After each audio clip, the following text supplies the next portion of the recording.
सभी साथियों को नमस्कार। युवा मंच के यूट्यूब चैनल पर आप सभी का स्वागत है। मित्रों, आज हम बात करेंगे विभिन्न मुद्दों पर जो न्यायालय में मामला पेंडिंग है। जैसा कि आप सभी को पता है कि आज हम लोग पीएनपी परीक्षा नियामक प्राधिकारी कार्यालय पर गए और वहाँ के सचिव अनिल भूषण चतुर्वेदी जिसे मुलाकात हुई और 50% मामले को लेकर के विशेष तौर पर हम लोगों ने वार्ता किया। तो उन्होंने साफ शब्दों में कहा कि 50% का मामला जब न्यायालय से निस्तारित होगा तभी आपका रिजल्ट घोषित किया जाएगा। उसके पहले रिजल्ट घोषित नहीं होगा, जबकि माननीय न्यायालय के द्वारा 31 तारीख को जो सुनवाई हुई थी उसमें जो अन्य रिजल्ट हैं उसको हर हाल में 1 सप्ताह के अंदर जारी करने की बात उन्होंने कही है। उन्होंने यह भी कहा कि 1 सप्ताह के अंदर हम रिजल्ट जारी कर देंगे। साथ ही साथ जो टेट के हमारे साथी हैं उनको बताना चाहूँगा कि मामला बेंच केस का है और जब बेंच केस का मामला होता है तो सारे केस को एक साथ सुनवाई में लाया जाएगा।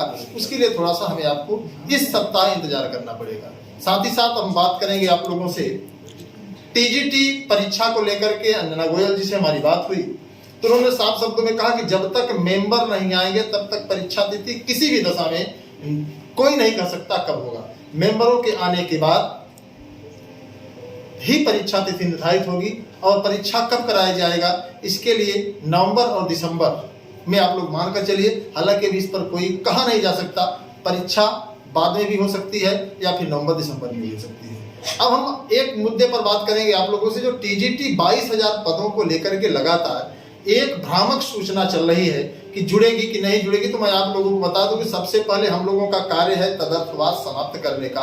तो हम लोग तदर्थवाद को समाप्त करने में पूरी तरीके से लगे हैं और कोशिश यही है कि तदर्थवाद समाप्त किया जाएगा और जैसे ही तदर्थवाद समाप्त होता है तो हम लोग यह दावा पेश करेंगे कि विज्ञापन संख्या 2022 में इन 22,000 पदों को जोड़ा जाए। अब होता क्या है यह न मैं जानता हूं न आप जानते हैं, सब भविष्य के अधर में है। तो ऐसे में आप लोग निश्चिंत रहें, कोशिश करते रहिए कि तैयारी आपकी हो।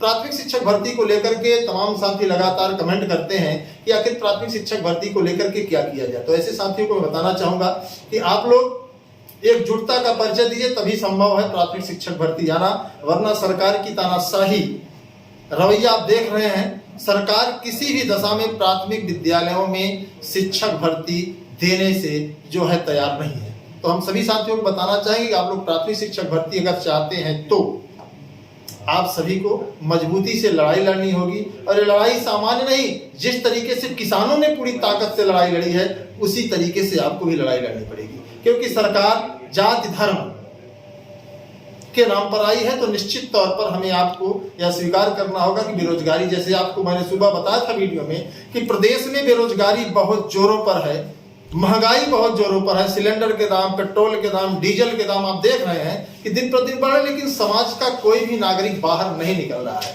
कुछ जो चंद नेता हैं, चाहे बड़े नेता हों चाहे छोटे नेता हों, वे सिर्फ ट्वीट करके या सीमित रह जाते हैं कि महंगाई है, लेकिन उसका निजात क्या है, उसको दूर कैसे किया जाए, आखिर सरकार के सामने इस मुद्दे को रखा कैसे जाए। तो उस पर सरकार चाहे जो भी विपक्ष हो आज मौन है, यह भी हमारे आज के लिए सबसे बड़ा दुर्भाग्य है। तो मैं सभी साथियों से यही चाहूंगा कि आप वीडियो को अधिक से अधिक शेयर करें। आपको अपनी लड़ाई खुद लड़नी पड़ेगी, अपनी जिम्मेदारी खुद उठानी पड़ेगी, कोई आपको खैरात नहीं बांटेगा। LTGIC को लेकर के भी तमाम साथी लगातार सवाल कर रहे हैं कि आखिर विज्ञापन का जब तक योग्यता विवाद सबका जो है मामला निस्तारित नहीं होगा तब तक किसी भी दशा में चाहे प्रतीक्षा सूची हो या नहीं आएगा। या मैं जानता हूं, आप भी जानते हैं, ये अलग बात है कि चंद लोगों के द्वारा सिर्फ आपको गुमराह किया जा सकता है, आपको बरगलाया जा सकता है, आपको इधर उधर की दिशा दी जा सकती है। तो इन सभी चीजों से हमें आपको सावधान रहना है। हमें आपको एक सूत्रीय कार्यक्रम बना करके right for fight and right to education के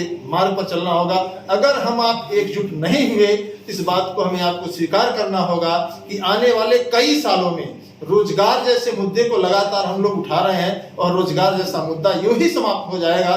जिस तरीके से आप देख रहे हैं प्राइवेटीकरण लगातार पूरे प्रदेश में हो रहा है, हर सेक्टर जो है प्राइवेट बड़े बड़े ठेकेदारों के हाथ में दे दिए जा रहे हैं। अभी आपने देखा होगा समाचार पत्रों के माध्यम से कि माध्यमिक विद्यालय हो चाहे प्राथमिक विद्यालय हो या फिर जो भी विद्यालय है उनको प्राइवेटीकरण अर्थात ऐसे समझिए कि यह कहा जा रहा है कि अब बड़े बड़े जो है पूंजीपति विद्यालय चलाएंगे। वैसे भी प्रयागराज सहित पूरे प्रदेश में अगर देखा जाए तो पूंजीपति ही विद्यालय चला रहे हैं। आप फीस देख रहे हैं, अगर एक साधारण परिवार है तो अपने बच्चे को अच्छी शिक्षा नहीं दे पा रहा है। तो ये सब तमाम समस्याएं समाज में, और समाज में इन समस्याओं को बढ़ावा देने वाले हम ही आप लोग हैं। जिनके पास अधिक पैसा है, जिनके पास आय के स्रोत है, अपने बच्चे को चाहे जहां पढ़ाने के लिए भेज सकते हैं, लेकिन जो एक गरीब तबका है, जो एक नीडी तबका है, उसको किस तरीके से उचित शिक्षा मिलेगी, परमाजित शिक्षा मिलेगी, उसके लिए हमें आपको बहुत गंभीरता से विचार करना होगा।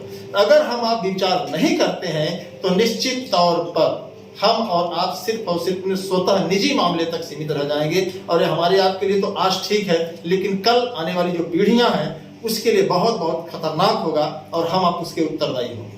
आपने देखा होगा कि प्राथमिक विद्यालयों की लगातार दशा खराब होती जा रही है, प्राथमिक विद्यालय बंद होते जा रहे हैं, और अगर सरकार ने प्राथमिक विद्यालयों में पीपीपी मॉडल, माध्यमिक विद्यालयों में जो है बड़े बड़े पूंजीपतियों को दे दिया, और तो ऐसे में आप सोचिए कि न ही रोजगार बचेगा और न ही जो है संस्थाएं बचेगी, सब प्राइवेटीकरण हो जाएगा। वैसे भी आपको बता दें कि चाहे विद्युत विभाग हो, चाहे मनरेगा हो, चाहे आपको बता दें कि चाहे रेलवे हो, चाहे हवाई जहाज प्लेटफार्म हो, हर जगह लगातार प्राइवेट कर्मचारी रखे जा रहे हैं। अगर पूरे कर्मचारियों का आंकड़ा देखा जाए तो 2.5 करोड़ से अधिक है। आंगनबाड़ी कार्यकर्ती आप जानते ही होंगे, ग्राम सेवक जानते ही हैं, आंगनबाड़ी सहायिका के बारे में पता है आपको, जो संविदा पर तमाम पोल पर चढ़ने वाले इलेक्ट्रिक का काम करने वाले लोग हैं, उनको भी जानते हैं। तो इस तरीके से अगर पूरे देश में देखा जाए तो 2.5 लाख से अधिक संविदा पर काम कर रहे हैं, और उस संविदा से सच्चाई यही है कि उनका जीविकोपार्जन नहीं हो पा रहा है।